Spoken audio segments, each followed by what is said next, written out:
Hari ini, mari kita pelajari firman Tuhan dengan kupas bertajuk Kepentingan Ibadah. Kita boleh berkata bahawa ibadah hari Sabat, ibadah hari ketiga, ibadah perayaan dan waktu doa yang tetap, semuanya ialah ibadah kepada Tuhan. Kalau begitu, mengapakah kita harus beribadah? Banyak orang sering berfikir bahawa ibadah adalah tentang pergi ke gereja, menyanyikan pujian, mendengar firman Tuhan dan berdoa.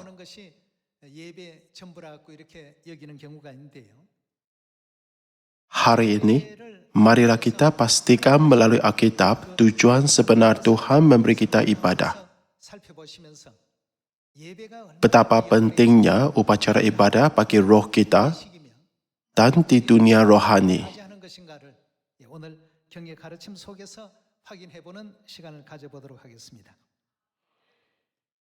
Mari kita buka buku Mazmur bab 50.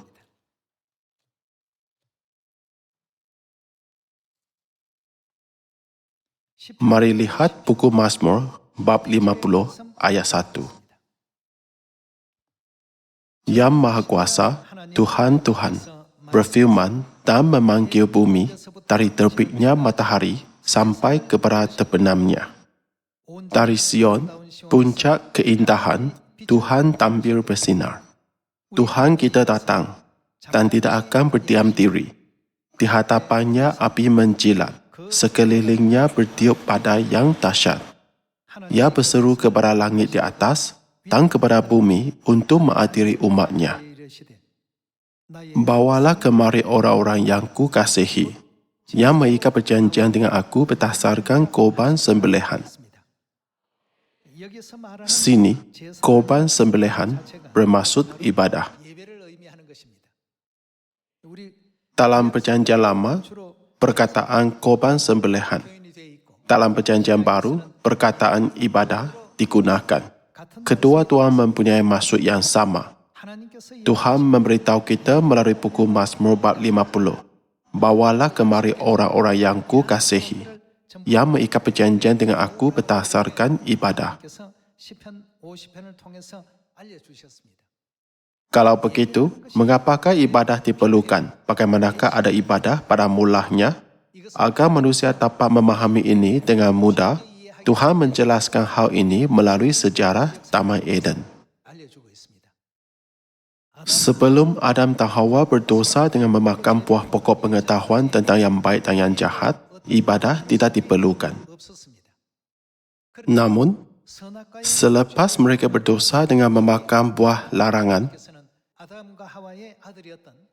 Tuhan mendedahkan jalan untuk memulihkan semua kemuliaan Taman Eden melalui Habel dan Kain, iaitu anak-anak Adam dan Hawa. Sejak masa itu, perkataan korban Habel dan korban Kain mulai muncul dalam Alkitab. Dalam erti kata lain, agar mereka memulihkan semua kemuliaan Taman Eden yang telah hilang, Tuhan menubuhkan satu peraturan, ibadah. Sebenarnya, kita ialah roh yang berdosa di syurga dan dilemparkan ke bumi ini. Agar kita diampunkan daripada dosa dan bertemu dengan Tuhan, ibadah ditubuhkan sebagai masa rahmat dan tempat rahmat. Sebab itulah, beribadah pada tarikh dan masa yang ditetapkan adalah sangat mustahak dalam kehidupan iman kita yang sama sekali tidak boleh diabaikan. Ini kerana kehendak Tuhan yang membenarkan pendosa syurgawi diampunkan semuanya tergantung dalam ibadah. Ibadah juga mengandungi maksud untuk bersyukur atas rahmat penebusan dosa. Atas sebab ini, semua nabi dan rasul gereja awal berkata, janganlah kita mengabaikan ibadah apabila mereka menasihati orang kudus. Mari lihat buku Ibrani bab 10.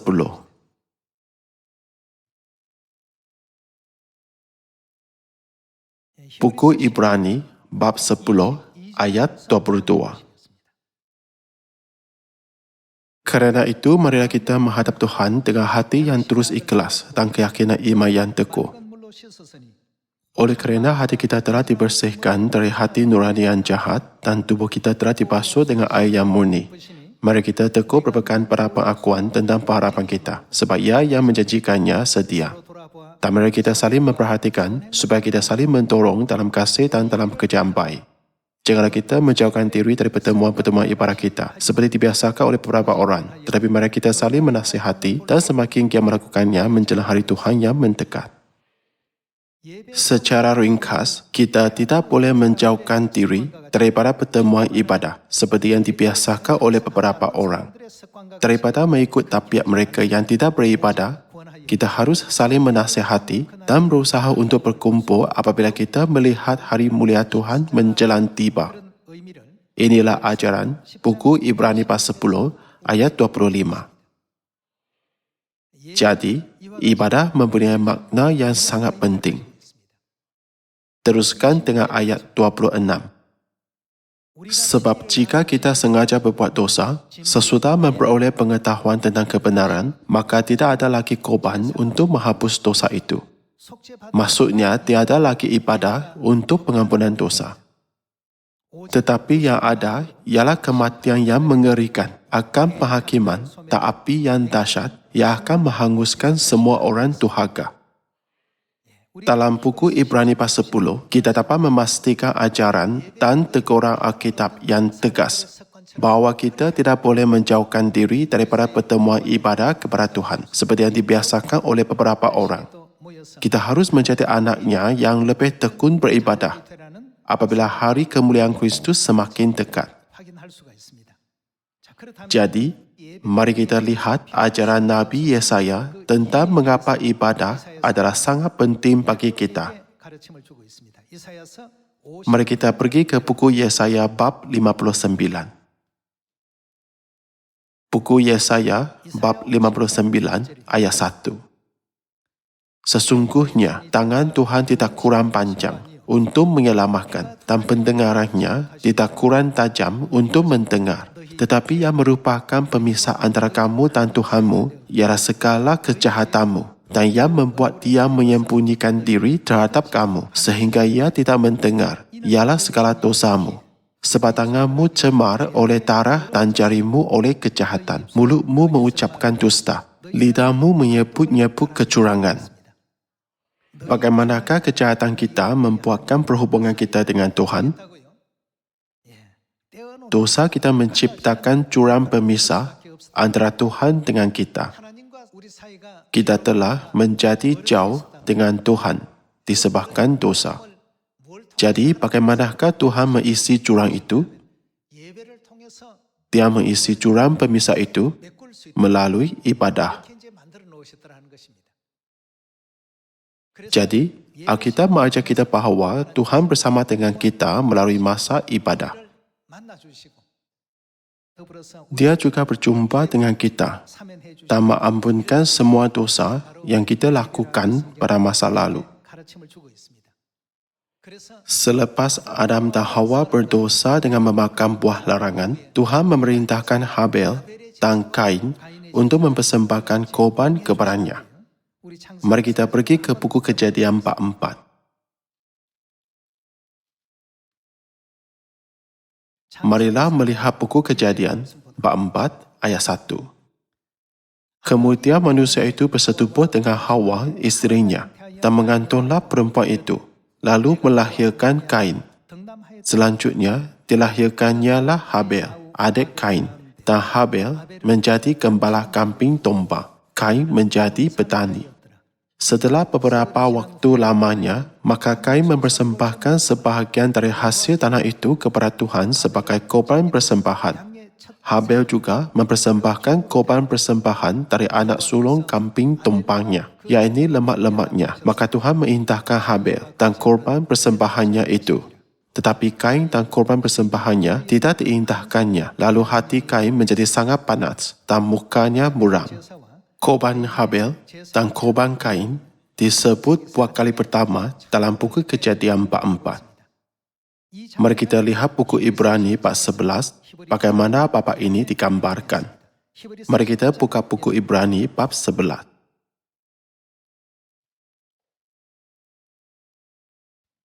Bab 11 ayat 4. Karena iman Habel telah mempersembahkan kepada Tuhan korban yang bagaimana yang lebih baik daripada korban Kain.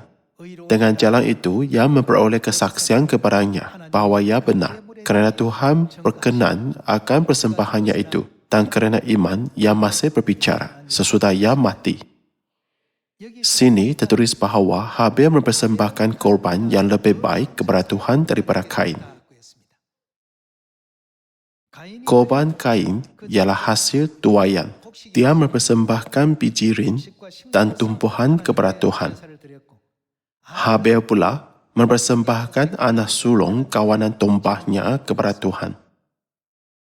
Apakah maksud kedua-dua persembahan ini?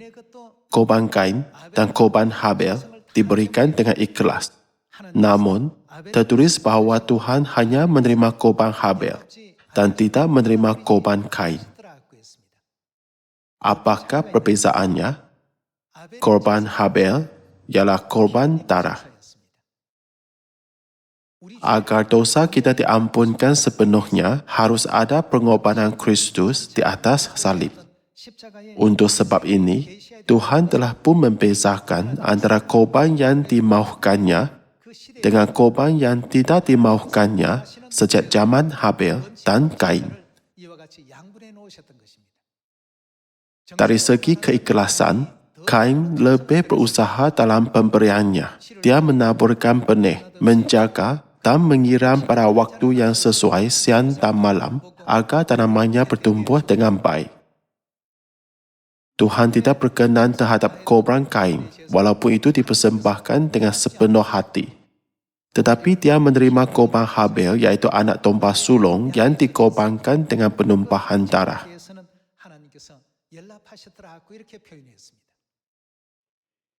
Korban mereka berbeza bukanlah masalah. Kedua-dua mereka berusaha dalam korban. Tetapi apa yang dikehendaki Tuhan ialah korban yang membawa maksud pengampunan dosa. Kita dapat memastikan ini melalui korban Habel dan Kain. Ini akhirnya menunjukkan bagaimana Kristus akan menghilangkan jurang pemisahan antara kita dengan Tuhan melalui penumpahan darahnya. Marilah pastikan ini dalam buku Efesus bab 2. Mari kita lihat buku Efesus bab 2 ayat 13.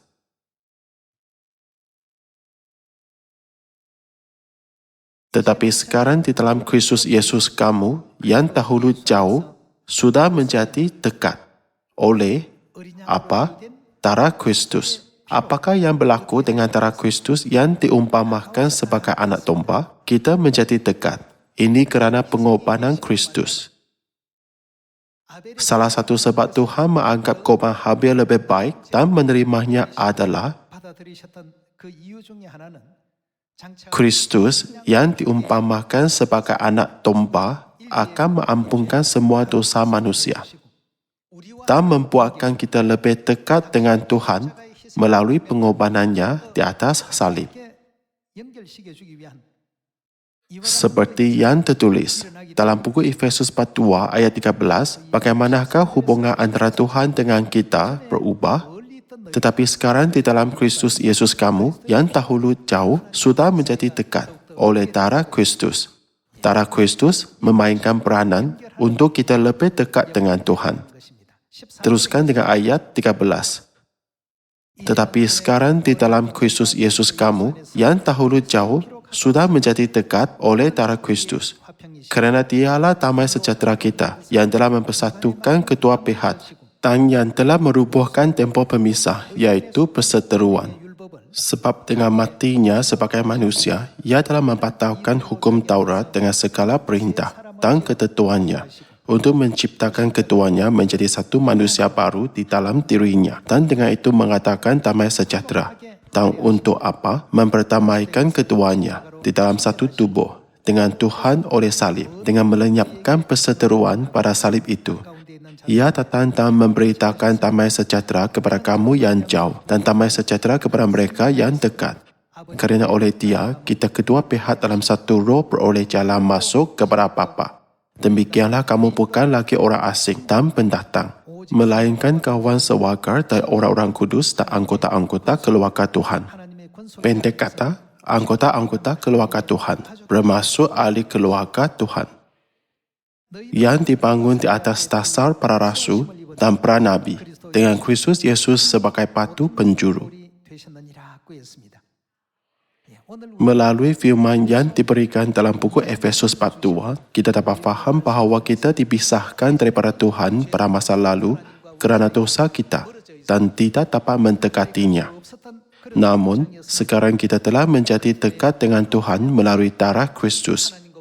Alkitab berkata bahawa kita bukan lagi orang asing atau pendatang, tetapi kawan sewarga dengan umat Tuhan dan anggota-anggota keluarganya. Anggota keluarga, dalam erti kata lain, bermaksud menjadi keluarga Tuhan. Tuhan telah meletakkan kita dalam kedudukan yang dapat memanggil Tuhan, Bapa dan Ibu, serta memanggil saudara-saudari Sion yang dalam kebenaran sebagai saudara dan saudari. Dengan apakah Tuhan melakukan semua ini? Tuhan memenuhi semua ini melalui satu perjanjian, ibadah.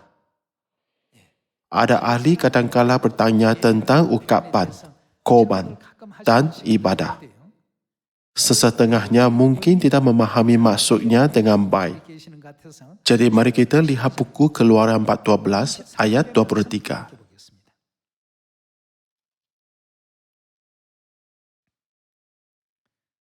Buku Keluaran 4:12 ayat 23.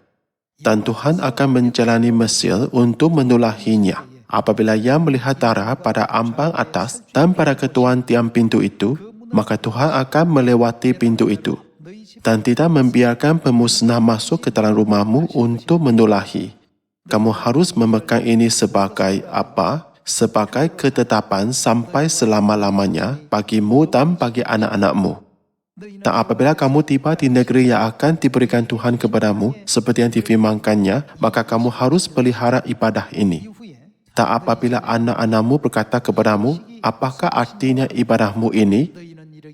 Maka haruslah kamu berkata, itulah apa? Korban Paskah bagi Tuhan yang melewati rumah-rumah orang Israel di Mesir ketika ia menulahi orang Mesir, tetapi menyelamatkan rumah-rumah kita. Lalu berlututlah bangsa itu dan sujud menyembah. Kita menyambut ibadah Paskah setiap tahun.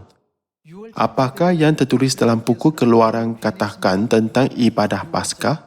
Itulah korban Paskah. Bukankah ini sebabnya Yesus dirujuk sebagai anak domba Paskah? Pada 3,500 tahun dahulu, di Mesir, Tuhan melewati semua rumah yang ada darah anak domba Paskah, agar malapetaka tidak menimpa mereka. Sebaliknya, seluruh tanah Mesir dilanda tulah. Semua anak sulung manusia dan anak sulung haiwan dibunuh. Peristiwa dahsyat yang berlaku kira-kira 3,500 tahun dahulu ini direkodkan dalam Alkitab. Mengenai semua ibadah ini, Tuhan berkata, bawalah kemari semua orang yang mengikat perjanjian dengan aku berdasarkan korban sembelihan. Tuhan merujuk Paskah sebagai ibadah dan korban Paskah dalam buku Keluaran 4:12. Jadi, Tuhan menerima korban Habel dan berkata bahawa dia membawa korban yang lebih baik daripada korban Kain. Ini kerana korban Habel ialah korban dengan darah anak domba dan korban Kain ialah korban yang tiada penumpahan darah. Kerana itulah korban yang dipersembahkan kepada Tuhan melalui hasil tanaman, Tuhan menganggap korban Habel lebih baik daripada korban Kain. Tuhan menerima korban Habel dan menolak korban Kain. Kerana kehendak besarnya yang besar untuk mengampunkan semua dosa manusia pada masa depan terkantung dalam korban darah. Ini bukan kerana Tuhan dendam terhadap Kain. Satu ialah korban darah dan satu lagi ialah korban tanpa darah. Tuhan menunjukkan terlebih dahulu apa yang akan Dia buat demi dosa manusia dengan menerima korban penumpahan darah. Sebab itulah dalam buku Ibrani tertulis bahawa Habil mempersembahkan korban yang lebih baik daripada Kain.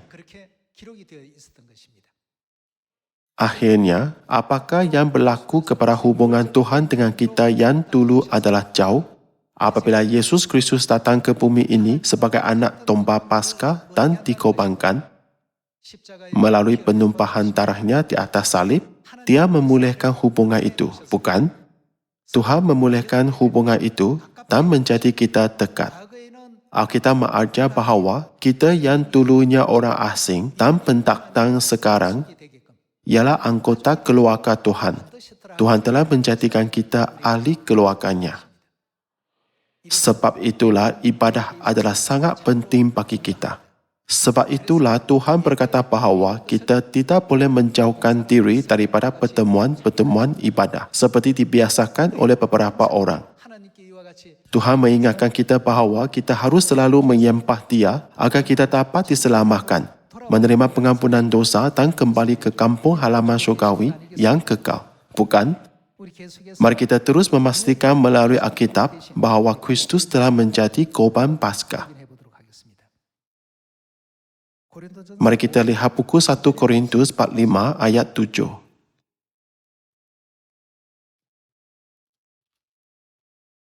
Bab 5 ayat 7. Buanglah ragi yang lama itu supaya kamu menjadi adonan yang baru, sebab kamu memang tidak beragi. Sebab anak domba Paskah kita juga telah disembelih, iaitu siapa? Kristus. Ayat 8 tertulis, kerana itu marilah kita berpesta. Pesta di sini merujuk kepada Paskah.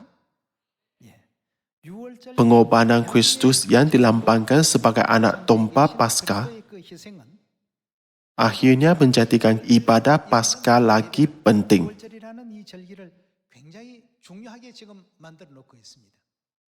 Jika bukan pengorbanan ini, dapatkah kita mendekati Tuhan?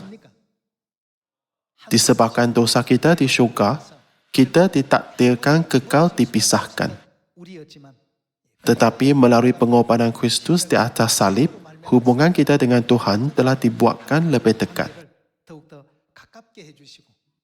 Dulu, kita ialah orang asing dan pendatang. Dulu, kita dilayani sebagai tetamu. Tetapi sekarang, kita telah menjadi apa dalam Tuhan? Kita telah menjadi anggota keluarga Tuhan. Jadi, mulai sekarang, kita diberi hak istimewa untuk memanggil Tuhan Bapa. Bapa kami yang di syurga, dikuduskanlah namamu. Kita dapat menjadi orang yang boleh berdoa dengan doa Bapa kami yang diajarkan oleh Yesus. Kita telah menerima hak untuk berdoa dengan doa ini. Namun, bagaimana pula pada masa lalu, apabila kita dikuburkan dalam dosa, kita ialah orang asing, pendatang, dan orang bukan Yahudi. Namun, melalui darah Kristus, kita telah menjadi lebih dekat dengan Tuhan. Kita bukan lagi orang asing atau pendatang, tetapi anggota keluarga Tuhan. Melalui ini, kita dapat memastikan sekali lagi kepentingan ibadah yang memperingati pengorbanan Kristus dan menghormati pengorbanannya, bukan? Melalui ibadah, hubungan antara Tuhan dengan kita sebagai bapa, ibu dan anak-anak dibentuk. Jadi, apakah maksud firman, janganlah kita menjauhkan diri dari pertemuan-pertemuan ibadah kita seperti dibiasakan oleh beberapa orang? Apakah yang harus kita lakukan mengenai ibadah kepada Tuhan? Tindakan ini bermaksud bahawa kita harus menganggap ibadah itu penting dan menjadi anak yang menyembah Tuhan dengan betul. Apakah yang akan Tuhan lakukan kepada orang yang mengikat perjanjian dengan Dia berdasarkan ibadah? Alkitab tertulis bahawa Tuhan akan mengkuburkan mereka. Mari lihat satu ayat lagi dalam buku Keluaran 4:25.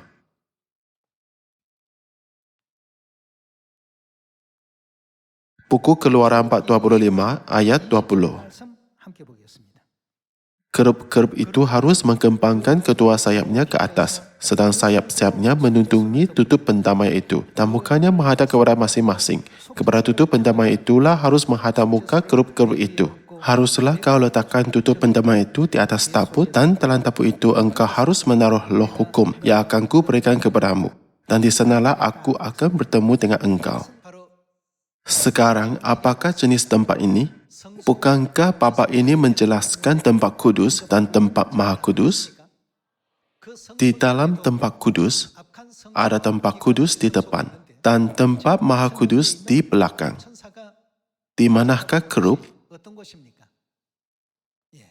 Kerub berada di tempat maha kudus, tepat di atas tabut perjanjian. Apakah yang Tuhan buat di sana? Dia berjanji akan bertemu dengan kita. Bilakah hari ini Tuhan membenarkan kita untuk bertemu dengannya walaupun kita jauh daripadanya? Hari pengampunan dosa. Setahun sekali, pada hari pengampunan dosa, jalan dibuka untuk imam memasuki tempat maha kudus. Dan Tuhan berkata, di sanalah aku akan bertemu dengan engkau. Jadi, tanpa korban, iaitu tanpa ibadah, adakah terdapat sebarang hubungan antara Tuhan dengan manusia? Sama sekali tidak. Melalui ibadah, Tuhan memanggil kita yang telah jauh dengannya kerana dosa dan membuatkan kita lebih dekat dengannya. Melalui pengorbanan Kristus dan darahnya, Tuhan memberi kita kelayakan untuk menjadi anggota keluarganya. Jadi, kita tidak boleh mengabaikan ibadah. Sama ada itu ibadah hari Sabat, ibadah hari ketiga, atau ibadah perayaan. Melalui setiap ibadah, Tuhan mendengar baik-baik semua suara kita dan mengabulkan segala keinginan kita. Semua kerja ini dicapai melalui ibadah.